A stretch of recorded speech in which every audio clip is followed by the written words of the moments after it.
Radio Tangga Bencana COVID-19. Assalamualaikum warahmatullahi wabarakatuh. Selamat pagi pendengar, Anda masih bersama kami Radio Republik Indonesia Toli Toli, dipancar luaskan dari kawasan Puncak Kabinuang 93. Kalau tadi Anda bersama rekan saya Saharman dalam sesi dialog interaktif pagi hari ini, saya Susantia Kataba bersama Anda. Dan hari ini pendengar, kita memperingati Hari Anak Nasional tahun 2021, di mana tema besar yang diangkat secara nasional adalah Anak Terlindungi Indonesia Maju. Tetapi benarkah kemudian anak-anak Indonesia ini sudah terlindungi begitu ya? Dan kalau kemudian terjadi kekerasan terhadap anak, ini dampaknya bagaimana? Kemudian strategi penanganannya seperti apa? Karena berdasarkan rilis atau informasi yang disampaikan oleh Himpunan Psikologi Indonesia Provinsi Sulawesi Tengah mengatakan bahwa anak-anak korban kekerasan itu di Sulawesi Tengah yang baru tertangani secara psikis, pendampingan psikologis itu baru di ibu kota provinsi. Sementara kabupaten-kabupaten ini belum maksimal. Nah, ini akan kita bahas pagi ini pendengar. Sejauh mana kemudian anak-anak Indonesia khususnya di kabupaten-kabupaten yang ada di Sulawesi Tengah, Parimo, Toli Toli dan Buol ini sudah mendapatkan pendampingan atau terlindungi begitu ya dari kekerasan terhadap anak. Saya punya narasumber pagi ini akan saya perkenalkan. Yang pertama ada Ibu Sri Dewi Nani, pendiri dan juga sekaligus aktivis dari WordGe, Perlindungan Perempuan dan Anak. Ini aktivis yang membidangi atau sering kemudian mengurus soal perlindungan perempuan dan anak dari Provinsi Gorontalo. Assalamualaikum Ibu Sri. Waalaikumsalam warahmatullahi wabarakatuh. Terima kasih sudah bergabung bersama kami. Kemudian ada Dr. Grace Catherine, seorang psikiater. Assalamualaikum, selamat pagi Dr. Grace. Ibu dokter? Ya, mikrofonnya belum dihidupkan, saya belum mendengarkan suaranya.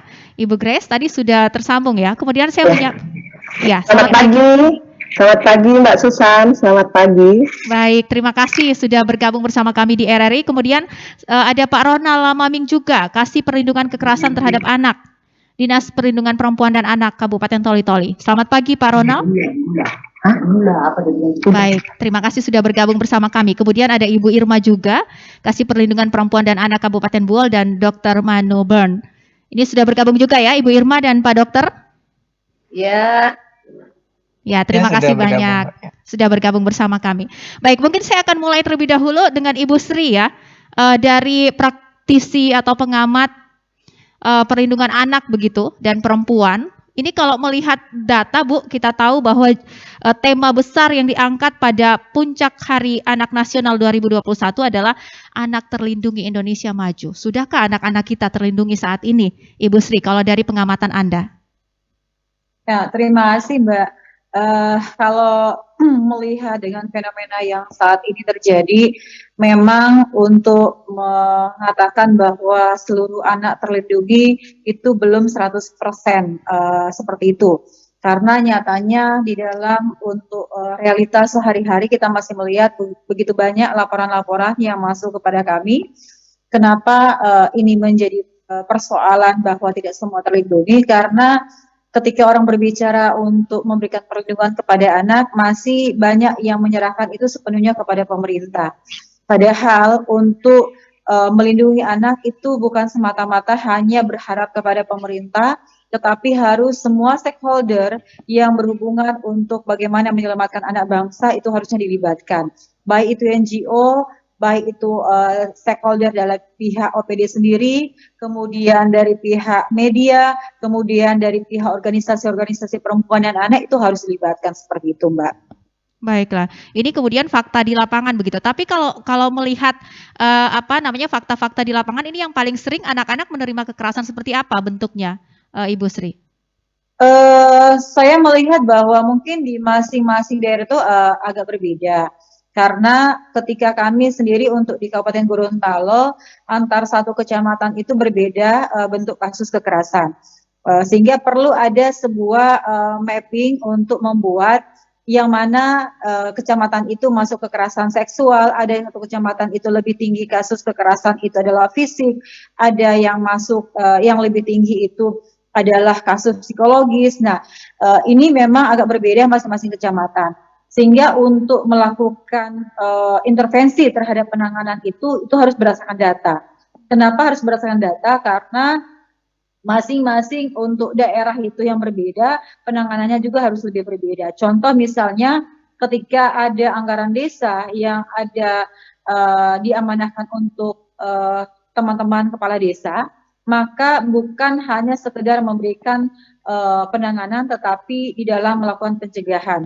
Nah, ketika dalam melakukan pencegahan untuk anggaran desa, ketika desa punya data yang jelas, yang lebih banyak adalah kasus apa, maka intervensinya itu akan kerjasama dengan kami di pihak NGO maupun pihak pemerintah, seperti itu, Mbak.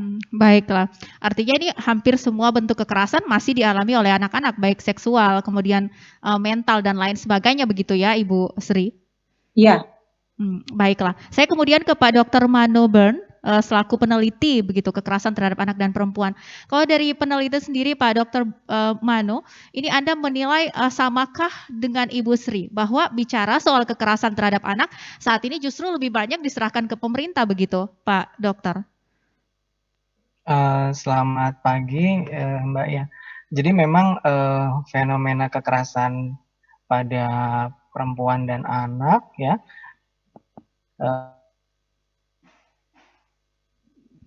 Ya, suaranya tidak terdengar. Ini kan merupakan suatu fenomena. Ya, silakan Pak Dr. Manu. Ya. Baik, silakan Pak Dr. Manu. Suara saya terdengar? Iya, terdengar jelas, Jadi Pak. Halo, jelas suara? Iya, ini silakan Pak Dokter, sudah bisa kami dengarkan. Baik, kita coba nanti tersambung lagi ya. Pak Dr. Mano sudah bisa mendengarkan, apakah suara saya terdengar? Sangat jelas, Mbak. Sangat baik, jelas langsung suaranya. saja Pak Dr. Mano, saya juga mendengarkan suara Anda, silakan. Baik, jadi fenomena kekerasan pada perempuan dan anak ini kan memang suatu fenomena yang berlangsung sudah cukup lama ya, sudah sejak dulu memang berjalan terus sampai saat ini.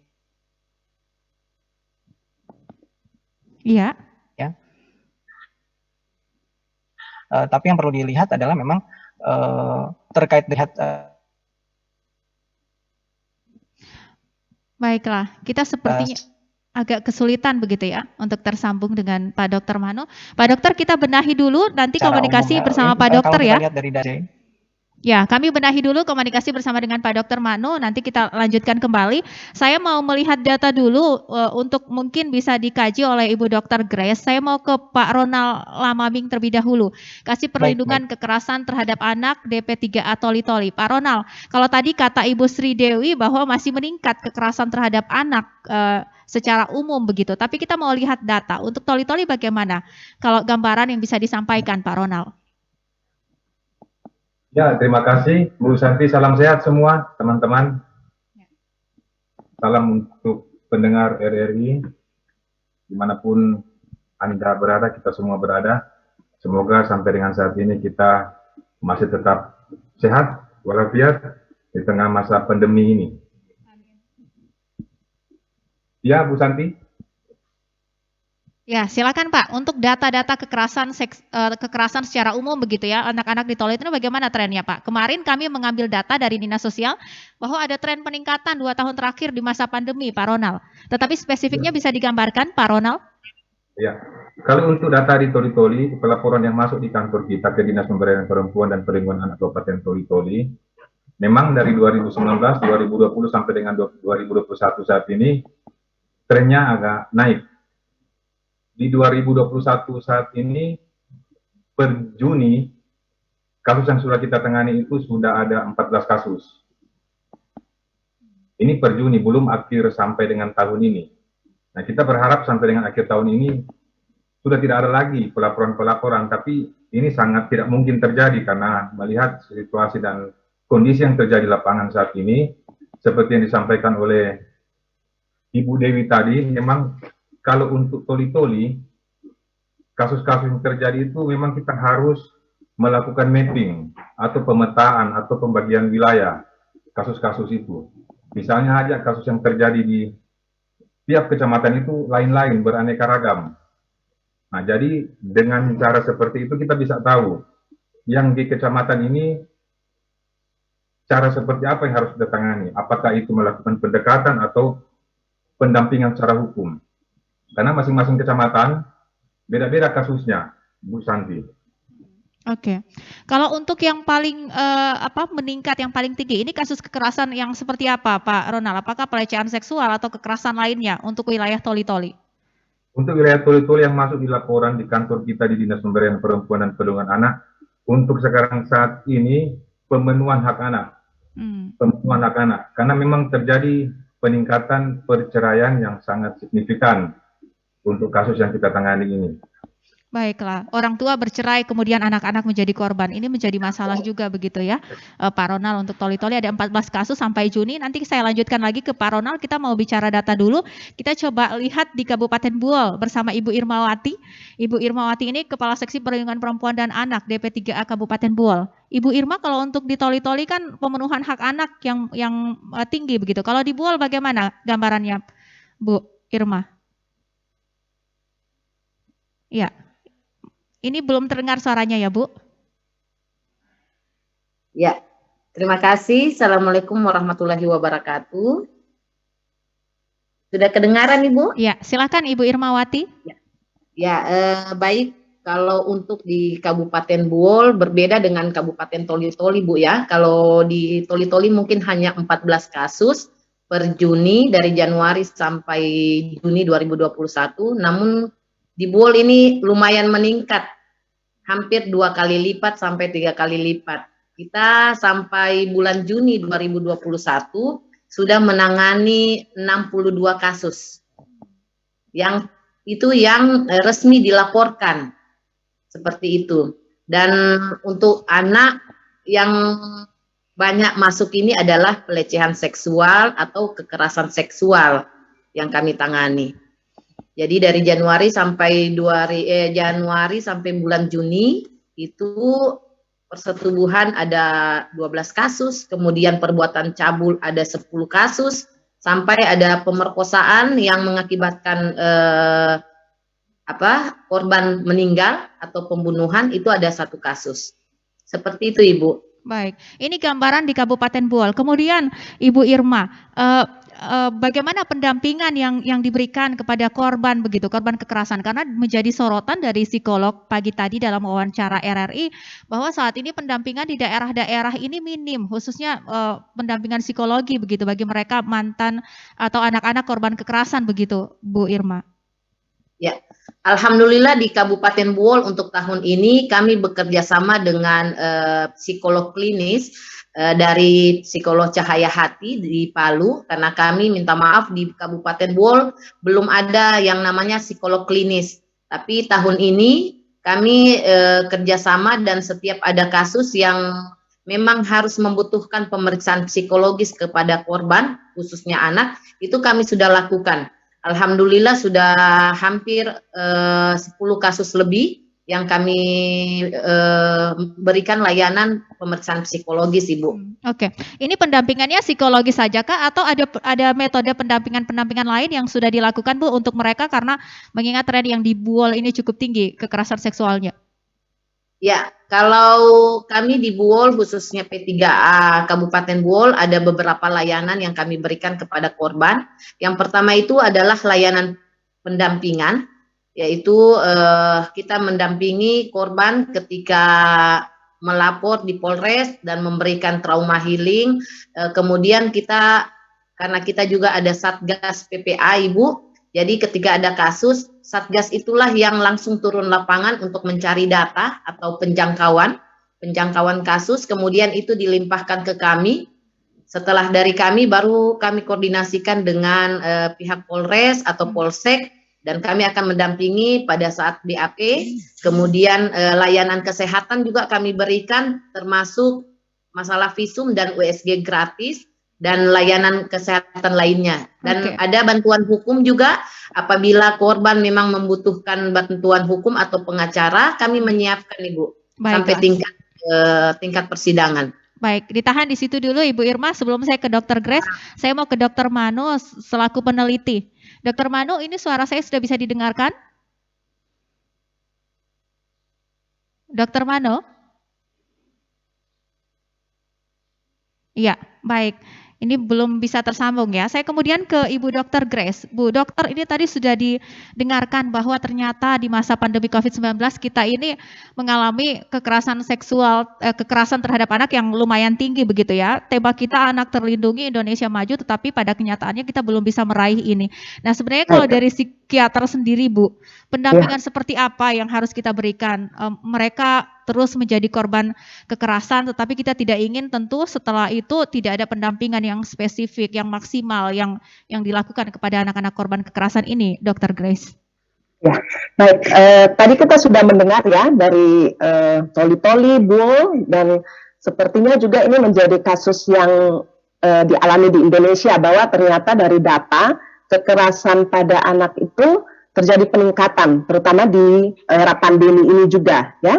Karena ternyata pandemi ini tidak hanya menimbulkan dampak dari segi kesehatan, khususnya juga anak ya, termasuk kelompok yang rentan terhadap keterpaparan COVID, tetapi juga ternyata dampak sosial ekonomi yang dialami itu ternyata berpengaruh juga secara baik langsung maupun tidak langsung terhadap psikologis anak, terhadap tingkat kekerasan yang dialami oleh anak.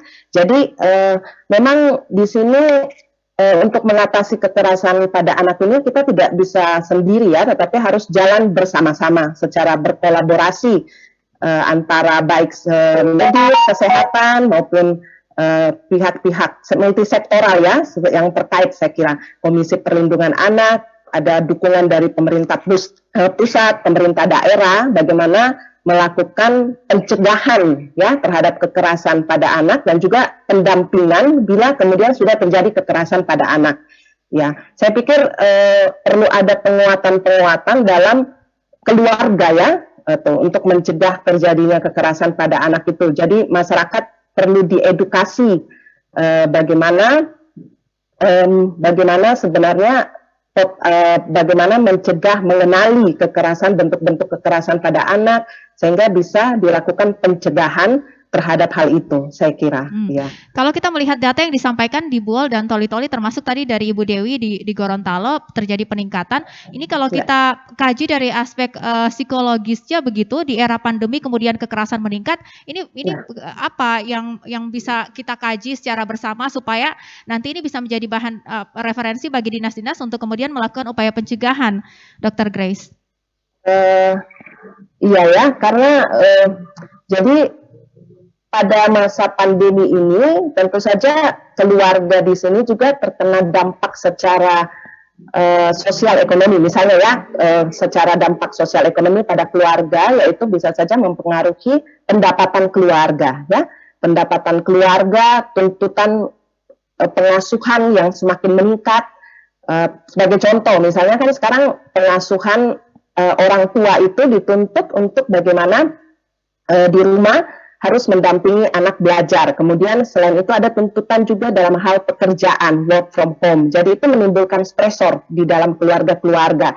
Nah, stresor yang dialami keluarga itu kadang akhirnya jadi menimbulkan dampak kepada anak-anak, bisa berpotensi bila kemudian peran dalam keluarga, penguatan psikologis dalam keluarga ini tidak diperhatikan, sehingga itu bisa juga berdampak kepada anak, sehingga bisa menimbulkan kekerasan-kekerasan kepada anak ya.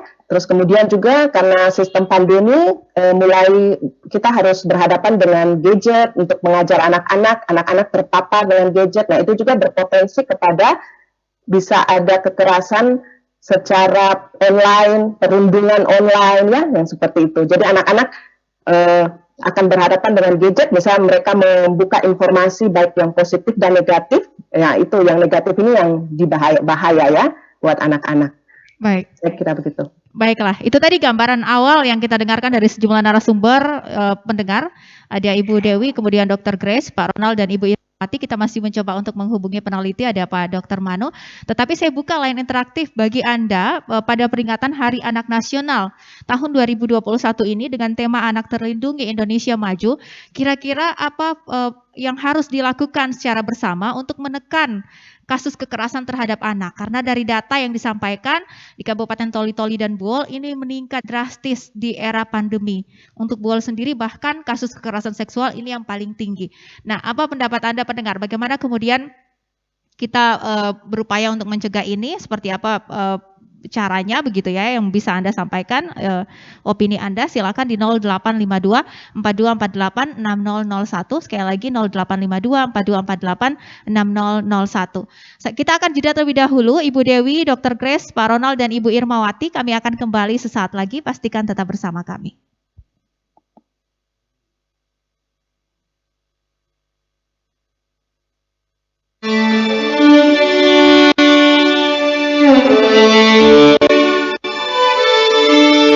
Persatuan Indonesia adalah bunyi sila ketiga dari Pancasila.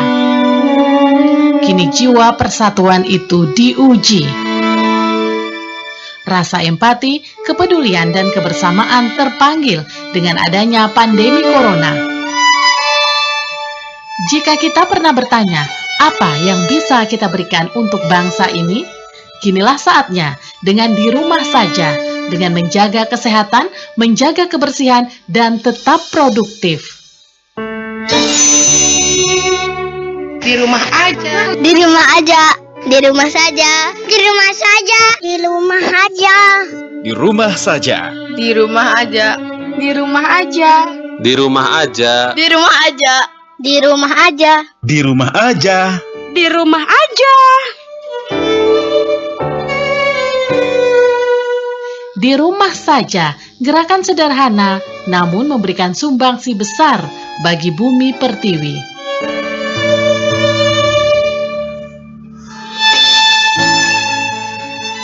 Segenap elemen bangsa, bersama kita lawan dan putus mata rantai penyebaran virus corona COVID-19 dengan Persatuan Indonesia.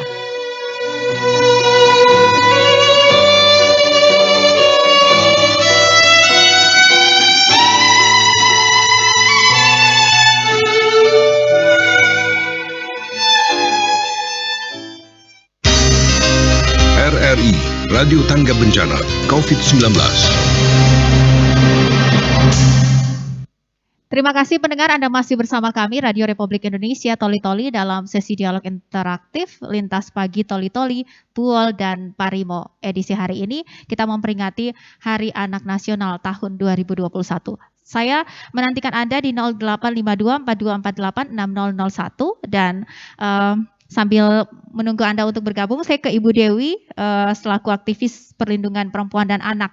Bu Dewi, tadi sudah diberikan gambaran oleh Dr. Grace begitu ya, terkait apa saja penyebab sampai kemudian kekerasan terjadi khususnya di era pandemi. Tetapi kalau kita mau melakukan kajian secara detail di lapangan, Bu, tentu tidak hanya fokus pada upaya pendampingan pada saat mereka jadi korban, namun bagaimana mencegah ini. Ini kan kasusnya tinggi di tengah pandemi. Nah, upaya apa sebenarnya yang perlu kita lakukan untuk mencegahnya, Bu Dewi? Ya, terima kasih. Memang untuk masa pandemi betul, Dr. Grace sampaikan tadi, masa pandemi ini bukan hanya berdampak kepada persoalan sosial, pada persoalan ekonomi, tapi sangat berdampak untuk kasus anak. Dan itu bukan hanya di Buol, Toli-Toli, tapi sampai juga kepada Provinsi Gorontalo.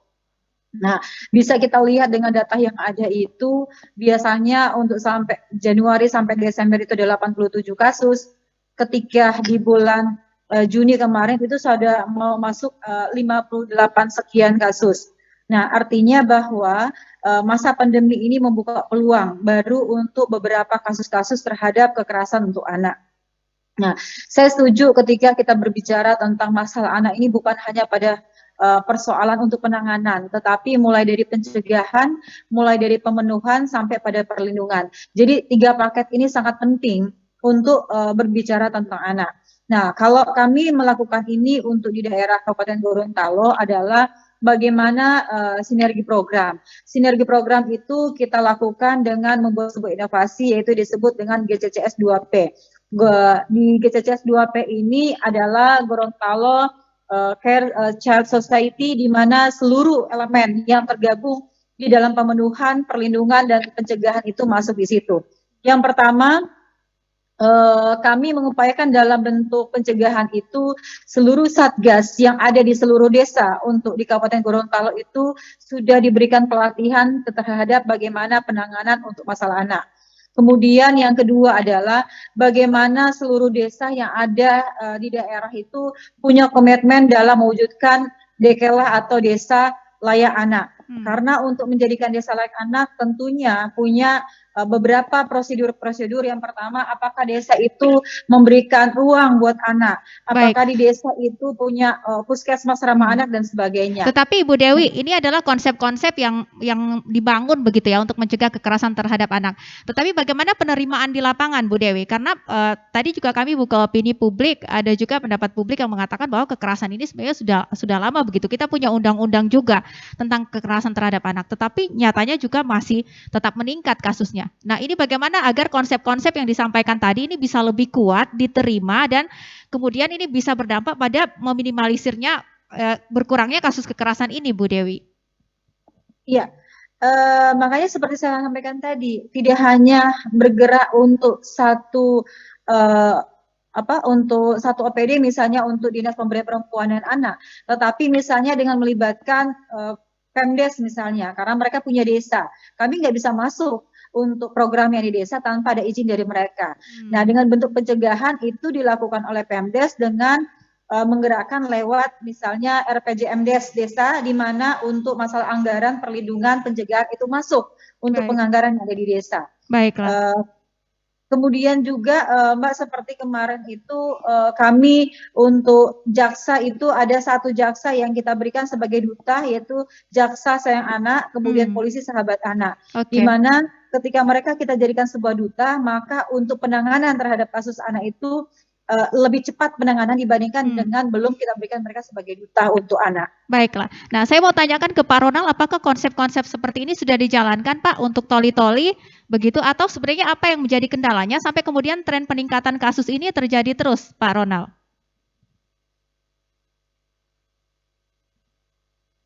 Ya, ini belum terdengar suaranya, Pak Ronald. Silakan. Ya, terima kasih Bu Santi. Sebenarnya konsep-konsep yang sudah disampaikan oleh Ibu Dewi tadi dari Gorontalo itu memang sudah ada di Kabupaten Toli-Toli. Tinggal memaksimalkan. Halo, ya? Ya, silakan Pak Ronald.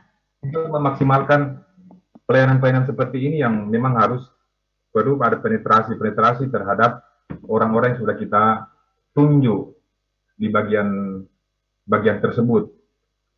Untuk kasus Toli-Toli saja, Bu Santi, yang sementara kami tangani ini dan sementara kami lakukan pendampingan ke ranah hukum itu, memang dari 14 kasus ini ada 5 kasus yang sudah kami lakukan pendampingan ke ranah hukum. Itu masuk dalam kategori kasus pelecehan seksual terhadap anak. Walaupun yang sisanya itu memang banyak yang seperti yang saya sebutkan tadi, bahwa memang pemenuhan hak anak ini yang trennya meningkat di Kabupaten Toli-Toli. Tapi untuk layanan-layanan yang sudah seperti disampaikan oleh Ibu Dewi Nani tadi dari Gorontalo, memang ada sahabat kita di sini, termasuk kepolisian dan kejaksaan, Pak Jaksa yang memang masuk dalam tim yang terlibat dalam P2 TP2A Kabupaten Toli-Toli. Mereka ini sebagai tim bersama-sama dengan DP3A untuk melakukan perlindungan apabila kasus yang sudah kami tangani ini masuk ke ranah hukum, melakukan pendampingan apabila kasus ini masuk ke ranah hukum, melakukan pencegahan dengan pihak kepolisian apabila kasus ini mulai muncul di tengah-tengah masyarakat kita. Ini proses yang sudah kita laksanakan, yang sudah kita jalankan selama ini di Kabupaten Toli-Toli. Demikian. Baiklah, ini konsep-konsep yang sebenarnya hampir sama begitu ya. Setiap daerah menjalankan konsep yang sama untuk pencegahan kekerasan terhadap anak, begitu Pak Ronald? Iya, memang hampir setiap daerah ini kalau saya lihat memang modelnya hampir sama. Tinggal ya tergantung kita, daerah, apalagi di tengah masa pandemi ini kan ruang gerak kita sekarang ini, mau dan tidak mau, kita harus batasi. Ruang gerak kita di kabupaten juga sekarang ini, mau dan tidak mau, suka dan tidak suka, kita harus batasi, karena kondisi yang ada saat ini memang tidak memungkinkan untuk kita bisa lakukan penjangkauan kasus di masyarakat. Apalagi untuk Kabupaten Toli-Toli yang banyak pelaporan di kantor ini, Bu Santi, memang dari kecamatan-kecamatan yang memang agak jauh penjangkauannya dari pusat pemerintahan yang ada di Kabupaten Toli-Toli. Dampal Selatan dan Dampal Utara menjadi kecamatan yang memang juga banyak tingkat pelaporannya di kami. Dan itu kan memang membutuhkan waktu yang sangat jauh ke sana. Baik. Sampai Artinya bisa sama juga dengan Kabupaten Buol. Bisa saja ada kasus kekerasan yang terjadi tapi tidak terlapor begitu ya, Pak Ronald? Iya, memang seperti itu kondisi yang kita hadapi di lapangan, di tiap kecamatan. Banyak kasus yang memang mereka diamkan, mereka takut, masyarakat takut, atau memang mereka berpikir bahwa ini tidak perlu lagi kita lapor. Cukup didiamkan saja, karena akan selesai dengan sendirinya. Makanya ketika kami turun lalu, sebelum masa pandemi, sebelum corona, COVID ini, kita turun sosialisasi di kecamatan, menyampaikan tentang Undang-Undang Perlindungan Anak, Undang-Undang 35 tahun 2014 itu, masyarakat baru tahu, masyarakat terbuka, ternyata Undang-Undang Perlindungan Anak, khususnya anak yang mengalami kekerasan itu ternyata ada. Oke. Ini yang mereka tidak paham dan mereka tidak tahu. Walaupun sudah lama sebenarnya undang-undang ini begitu ya. Memang kantor kita ini kan Dinas Pemberdayaan Perempuan Kabupaten Toli-Toli kan baru dibentuk, disahkan, dan kita baru mulai bertugas di 2017. Dan sampai dengan saat ini kita tidak henti-hentinya untuk turun ke desa, ke kecamatan, melakukan sosialisasi tentang pertama kondisi kantor kita, bahwa Toli-Toli sudah ada kantor DP3A, yang kedua tentang undang-undang yang memang ada untuk perlindungan anak, termasuk untuk PKDRT. Ini yang terus sampaikan ke masyarakat. Bayangkan sampai dengan saat ini masyarakat juga ada yang tidak paham tentang undang-undang itu. Padahal kasus sering kali turun. Ini yang menjadi pekerjaan rumah bagi Dinas Perlindungan Anak Toli-Toli ya, untuk maksimalkan sosialisasinya. Tetapi saya mau ke Ibu Irmawati terlebih dahulu, Pak Ronald. Ibu Irma, kalau tadi kata Pak Ronald hampir di seluruh wilayah Indonesia punya konsep yang sama, metode yang sama untuk mencegah kekerasan terhadap anak. Tetapi di Buol bahkan sampai ada kasus yang meninggal dunia begitu ya, akibat kekerasan terhadap anak ini. Ini sebenarnya faktornya apa, Bu Irma? Kalau kita lihat kan konsep pencegahannya sudah ada, tetapi ternyata kasus tetap meningkat. Ini sebenarnya masalahnya ada di mana, Bu Irma? Ya, terima kasih. Saya hanya menyampaikan satu program kami yang baru ini kami lakukan, yaitu di bulan April 2021. Kami melakukan sosialisasi upaya pencegahan di 5 kecamatan yang rawan kasus. Dan alhamdulillah dari sosialisasi ini kami punya inovasi bersama kepala dinas kami, Dinas P3A PMD Kabupaten Buol, yaitu melakukan MOU bersama kepala desa terkait penanganan kasus kekerasan terhadap perempuan dan anak. Jadi ada 22 desa yang telah menandatangani MOU, dan insya Allah akan realisasi pada saat APBDes perubahan, bahwasanya program dan kegiatan pencegahan kekerasan terhadap perempuan dan anak itu dilakukan langsung di desa. Jadi kami melakukan MOU itu termasuk salah satunya sosialisasi yang dilakukan di desa dengan menggunakan dana desa. Jadi akan dimasukkan dalam RKP desa, RKP perubahan desa. Nah, ini sekaligus dengan pencanangan desa ramah perempuan peduli anak. Baik, ini konsep-konsep yang kemudian akan diperkuat lagi ke depan. Tetapi Ibu Irma, sebagai gambaran mungkin ya bagi pendengar RRI baik di Toli-Toli dan Buol, karena di Buol ini kasusnya tinggi dan rata-rata kekerasan seksual, Bu Irma, ini biasanya yang paling sering menjadi korbannya gambarannya seperti apa, Ibu Irma? Apakah karena faktor lingkungan, sosial budaya, atau faktor ekonomi dan lain-lain, sehingga ini bisa menjadi referensi juga bagi masyarakat bahwa pada kondisi-kondisi seperti ini yang kemudian perlu mendapat perhatian penuh begitu dari lingkungannya? Ya, terima kasih. Faktor-faktor ini sebenarnya banyak, Ibu. Yang pertama faktor ekonomi, kemudian faktor agama juga, karena ada salah satu pelaku yang kami tangani memang betul-betul mungkin kurang siraman rohaninya. Kemudian yang kedua masalah media sosial, karena yang kasus kemarin yang sampai pembunuhan itu kemarin awalnya karena kenalan lewat medsos, walaupun dia sekampung tapi kenalannya itu lewat medsos. Jadi faktor yang mempengaruhi adalah media sosial, anak-anak yang memang paling banyak ini kenalannya di media sosial, Ibu. Nanti pada saat ketemu ya baru terjadi yang namanya kekerasan seksual. Itu yang kemudian yang kedua ini faktor termasuk juga faktor lingkungan dan ekonomi, karena beberapa waktu belakang ini kasus yang masuk itu yang jadi pelaku adalah orang terdekat, termasuk bapak kandung, bapak tiri, atau keluarga. Ini yang lagi tren di Buol, Ibu. Kami tangani lumayan cukup banyak yang pelakunya adalah keluarga terdekat. Memang tadi yang seperti disebutkan bahwa faktor keluarga juga, lingkungan keluarga juga ini sangat mempengaruhi. Seperti itu, Ibu. Baiklah, ini menarik sekali yang terjadi memprihatinkan ya, yang terjadi di Buol. Bahkan ada bapak kandung sendiri begitu, orang di lingkungan terdekat yang justru harusnya melindungi anak-anak, ternyata justru melakukan tindakan kekerasan ini. Nah, Dr. Grace selaku psikiater, kalau tadi disampaikan oleh Ibu Dewi, kan sekarang ini masih banyak orang yang beranggapan bahwa upaya pencegahan kekerasan terhadap anak ini hanya tugas pemerintah. Padahal semuanya perlu mengambil peran untuk mencegah ini. Nah, kalau gambarannya bahkan orang terdekat ini bisa menjadi pelaku juga. Lantas apa penguatan ini yang harus diberikan begitu dalam segi mental, kemudian psikologis kepada anak-anak yang ada di Toli-Toli Buol atau dimanapun mendengarkan siaran RRI, Bu Grace? Ya, baik. Untuk kasus-kasus di mana sudah terjadi kekerasan pada anak ya, saya kira kita perlu melakukan edukasi lagi, sekali lagi edukasi, sosialisasi kepada masyarakat dan keluarga untuk dan bahkan pemerintah seperti tadi Dinas Perlindungan Anak dan sebagainya untuk bisa segera menilai perubahan-perubahan yang terjadi pada anak-anak dengan akibat dari kekerasan yang dialaminya ya. Jadi karena memang isu terkadang masyarakat tidak cepat membawa atau orang tua atau lingkungan tidak mengenali sehingga ada ketertundaan ya kepada kasus-kasus akibat kekerasan pada anak.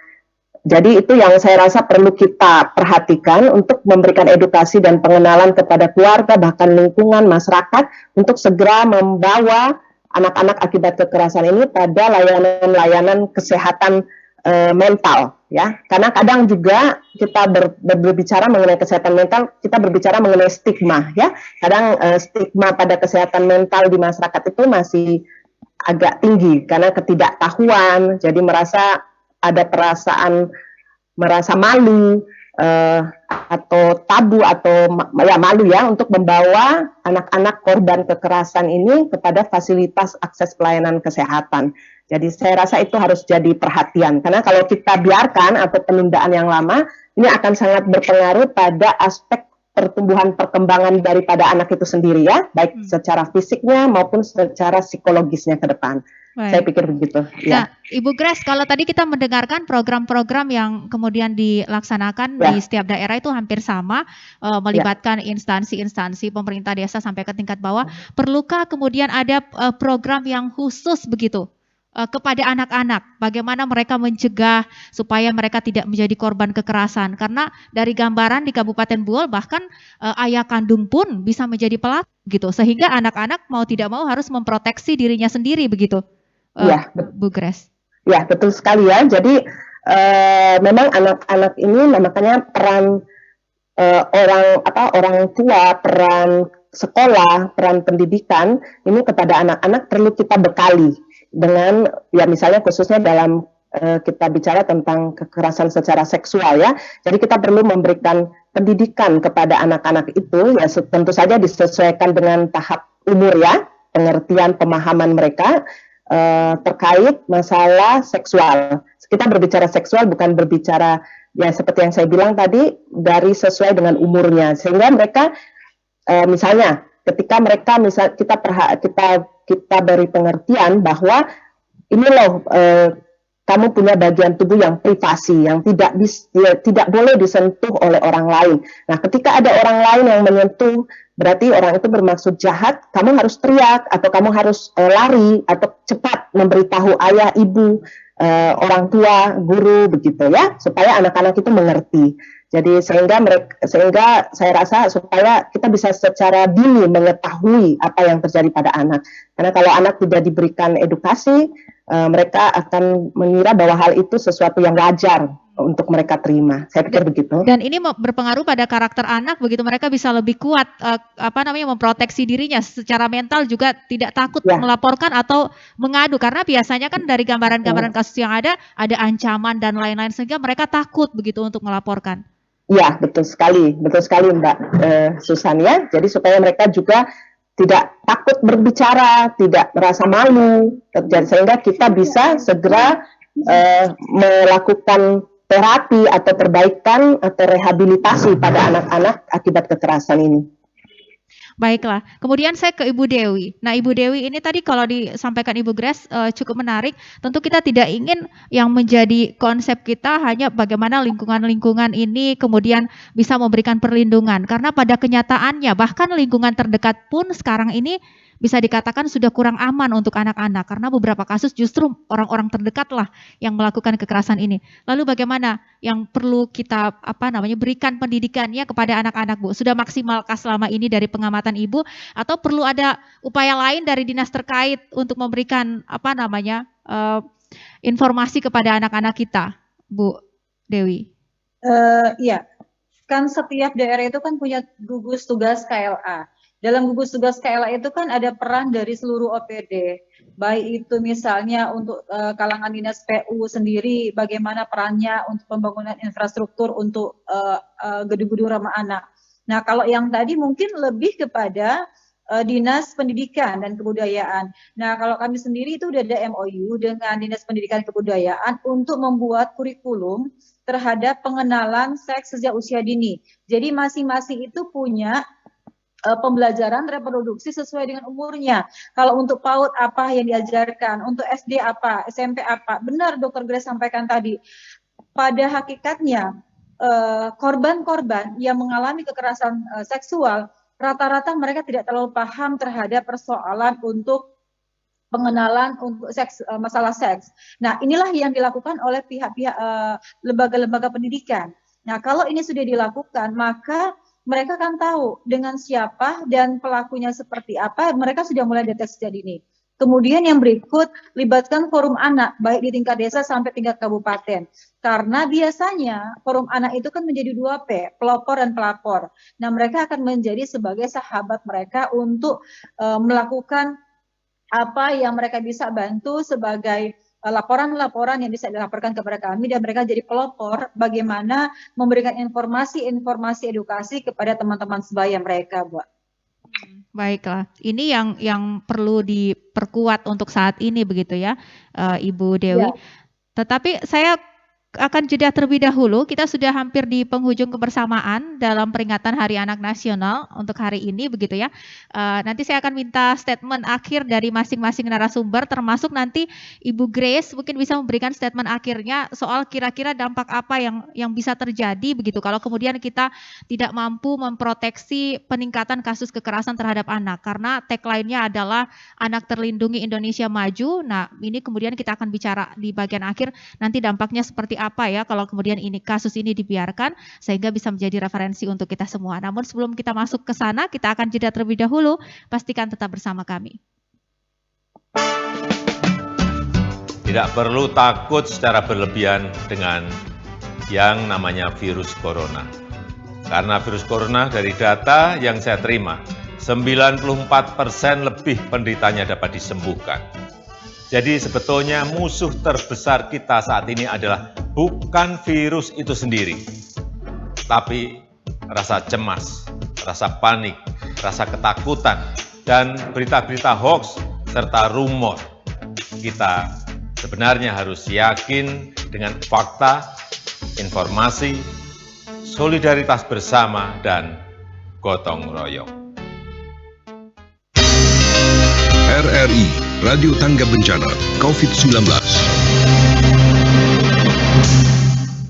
Terima kasih pendengar, Anda masih bersama kami, Radio Republik Indonesia Toli-Toli. Kita sampai pada bagian akhir dialog interaktif pada hari ini dalam momentum peringatan Hari Anak Nasional tahun 2021 yang mengusung tema Anak Terlindungi Indonesia Maju.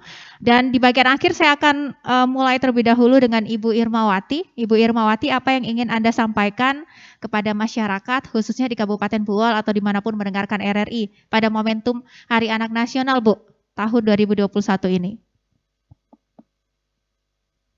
Ya, suaranya belum kami dengarkan, Bu Irma. Ya, terima kasih. Saya sebelumnya mengucapkan selamat Hari Anak Nasional.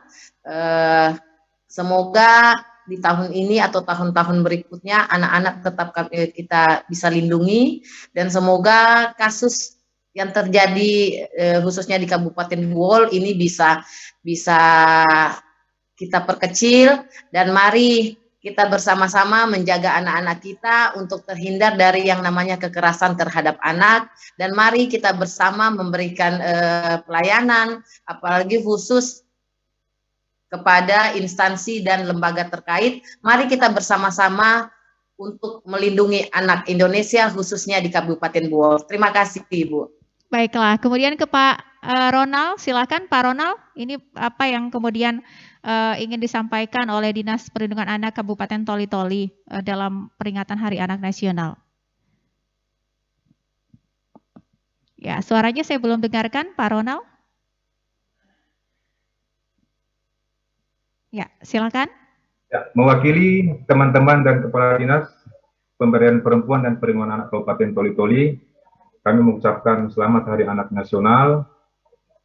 Salam gotong royong, sehat-sehat semua, salam sehat semua untuk kita semua, dan kami mengharapkan masyarakat untuk lagi lebih peduli, lebih care terhadap situasi dan kondisi, terlebih khusus terhadap anak-anak kita, karena anak-anak adalah tulang punggung atau harapan bangsa. Dan ingat, kejahatan itu terjadi bukan karena banyaknya orang jahat, tapi karena banyaknya orang baik yang tidak berbuat apa-apa. Terima kasih, Bu Santi. Baik, intinya dari Dinas Perlindungan Anak Toli-Toli meminta semua orang perlu berperan begitu ya, memberikan perannya yang paling kecil sekalipun untuk memberikan perlindungan kepada anak-anak kita. Saya kemudian ke Ibu Dewi, kita tentu tidak ingin Bu Dewi setiap tanggal 23 Juli kita hanya memperingati seremonial saja untuk Hari Anak Nasional. Tentu kita ingin 23 Juli ini sebagai Hari Anak Nasional ini sebagai alarm, pengingat bahwa kita punya anak-anak yang rentan begitu ya. Kalau kasusnya tinggi Toli-Toli dan Buol, kita tentu sangat sedih, berharap di tahun depan tentu tidak akan bertambah kasusnya. Apa yang Ibu mau sampaikan sebagai aktivis yang peduli dengan kehidupan anak-anak dan perempuan?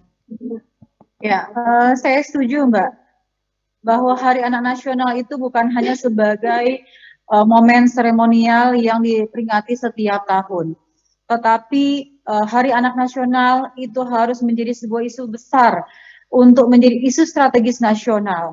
Kenapa? Karena saya melihat isu terhadap perlindungan anak tidak seseksi dengan isu terhadap masalah COVID, masalah gender, masalah stunting. Padahal jumlah anak di seluruh Indonesia adalah terbesar dari populasi penduduk dewasa. Artinya mereka menciptakan kader-kader pemimpin untuk bangsa di masa kemudian. Tetapi penanganannya seperti apa? Kita lihat seperti hari ini. Dan yang kedua adalah bagaimana kita bergerak bersama sehingga untuk persoalan perlindungan dan masalah untuk pemenuhan anak menjadi target kita bersama. Salam gemilang dari Gorontalo untuk anak-anak Indonesia, gerakan melindungi anak bangsa. Baiklah, terima kasih Ibu Dewi. Saya kemudian ke Dr. Grace. Tagline tahun ini adalah Anak Terlindungi Indonesia Maju. Tetapi Bu Grace, apakah kita bisa berharap bahwa daerah, kita bicara skala kecil dulu, daerah misalnya Toli-Toli dan Buol yang punya kasus kekerasan anak tinggi. Bisakah kita berharap bahwa sebuah daerah itu akan maju kalau kemudian tren kekerasan terhadap anaknya tinggi, Bu Grace? Dan kira-kira bagaimana nih strateginya untuk kita menekan ini? Ya, baik. Seperti yang tadi saya bilang ya, kita tidak boleh putus pengharapan ya, kita harus selalu berharap dan disertai dengan tindakan-tindakan implementasi di lapangan. Seperti yang tadi Bapak dan Ibu sudah katakan, regulasi dikuatkan, implementasi di lapangan dikuatkan. Jadi ini memang harus sangat diperhatikan untuk masalah anak karena dampaknya bukan hanya secara fisik, tetapi untuk jangka panjang dan juga yang sekarang dan maupun jangka panjangnya itu terkait nanti kepada psikisnya atau psikologisnya ya, karena kita tahu dari data didapatkan bahwa anak-anak yang mengalami peristiwa kekerasan di dalam hidupnya itu akan berpotensi mengalami gangguan-gangguan pada kesehatan mentalnya di kemudian hari, akan membentuk perilaku-perilaku yang tidak adaptif ya, perilaku kekerasan, perilaku bahkan ataupun agresif, menarik diri dari lingkungan, bahkan bisa bunuh diri atau menyakiti dirinya sendiri. Jadi sangat penting untuk memperhatikan dan memenuhi hak anak, sehingga harapan kita ya, anak-anak Indonesia bisa tumbuh cerdas, sehat, dan ceria. Saya pikir itu. Artinya Bu Grace, kalau tadi Ya. disampaikan Ibu Dewi bahwa isu tentang kekerasan anak ini tidak seseksi isu-isu lain seperti COVID-19 dan lain-lain begitu ya. Nah, ini kemudian yang menjadi memprihatinkan Ibu Grace, karena kalau seperti saya sampaikan tadi temanya adalah anak terlindung Indonesia maju. Ini kalau mental anak-anak terpuruk begitu menjadi korban kekerasan, ini berpengaruh juga Bu ya terhadap kemajuan suatu daerah. Ya pasti ya, karena seperti Pak Ronald bilang tadi, anak ini aset kita, aset bangsa, kemajuan suatu bangsa. Jadi memang harus sangat diperhatikan. Mereka lah nanti tulang punggung harapan kita di masa depan. Jadi ketika generasi muda, generasi anak ini kita tidak perhatikan, berarti ya akan mempengaruhi perkembangan ke depan. Saya pikir begitu. Iya. Baiklah, saya ucapkan terima kasih kepada Ibu Dr. Grace yang sudah bergabung di RRI Toli Toli pagi ini. Kemudian Ibu Dewi, terima kasih banyak Ibu Dewi sudah bergabung dari WRG Provinsi Gorontalo, aktivis perlindungan anak dan perempuan. Kemudian Pak Ronald, terima kasih banyak sudah bergabung bersama kami, dan juga Ibu Irmawati, terima kasih banyak juga sudah bergabung bersama kami. Semoga saja momentum peringatan Hari Anak Nasional ini pada tahun 2021 tentu bisa membawa perubahan begitu ya, tidak hanya sekedar seremonial. Kata Ibu Dewi, ini jangan dianggap isu yang sepele begitu ya, tetapi ini merupakan hal yang perlu mendapatkan penanganan segera, apalagi peningkatan kasus cukup tinggi. Mungkin nanti di sesi akhir saya buka penelpon yang ingin bergabung, namun sebelumnya kita akan jeda terlebih dahulu. Terima kasih untuk narasumber yang sudah hadir pagi hari ini, dan saya ucapkan selamat menjalankan aktivitas kembali. Mama, pergi kamu main ya? Oh iya, jangan lama-lama. Oke. Mama. Ya. Laika harus bermain. Suka makan selepar sekali, Iya, tapi cuci tangan dulu ah. Tidak mau.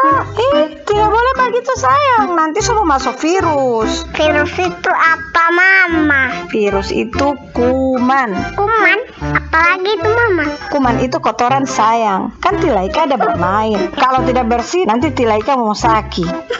Mau sakit? Laika tidak mau sakit. Mau suka makan. Anak-anak sangat ingin tahu mengapa segala sesuatu terjadi. Jawaban Anda dapat meningkatkan rasa ingin tahu anak tentang arti kata. Berterus teranglah pada anak Anda kalau Anda tak bisa menjawab pertanyaannya. Laika! Ya, Ma. Ada sayang, ada.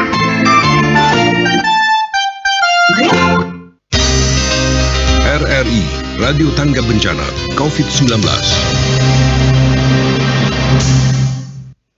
Pendengar dimanapun Anda berada, demikian tadi perbincangan kami bersama dengan sejumlah narasumber dalam memperingati Hari Anak Nasional. Dan pendengar dimanapun Anda berada, semoga apa yang kami hadirkan ini bisa menjadi referensi bagi kita semua untuk kembali menyatukan semangat begitu ya, untuk memberikan perlindungan terbaik bagi anak-anak kita. Apalagi di masa pandemi COVID-19, peningkatan kasus terjadi hampir di sebagian besar daerah di Indonesia, termasuk Toli-Toli dan juga Kabupaten Buol. Dan kami akhiri sesi dialog interaktif untuk edisi hari ini mewakili kerabat kerja yang bertugas. Saya Susantia Kataba menyampaikan terima kasih atas perhatian Anda dan sampai jumpa.